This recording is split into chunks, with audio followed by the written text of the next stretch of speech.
Hello friends, ഇന്ന് നമുക്ക് നീർമോർ ഉണ്ടാക്കാം. അതിന് 1 കപ്പ് തൈര് എടുക്കണേ, 2 ഉള്ളി, 2 പച്ചമുളക്, ശകലം മല്ലിയില, കറിവേപ്പില, ഇഞ്ചി, ഇതൊക്കെയാണ് വേണ്ടത്.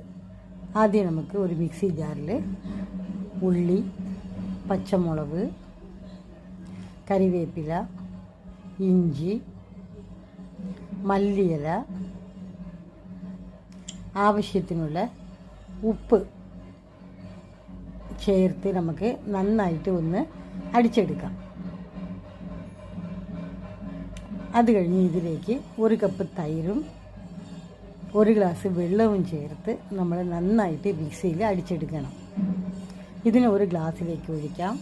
അതിൻ്റെ മുകളിൽ റോസിൻ്റെ പെറ്റൽസ് ഉണങ്ങിയത് ശകലം ഇടാം. നല്ല ടേസ്റ്റിയായ നീർമോർ തയ്യാറായി.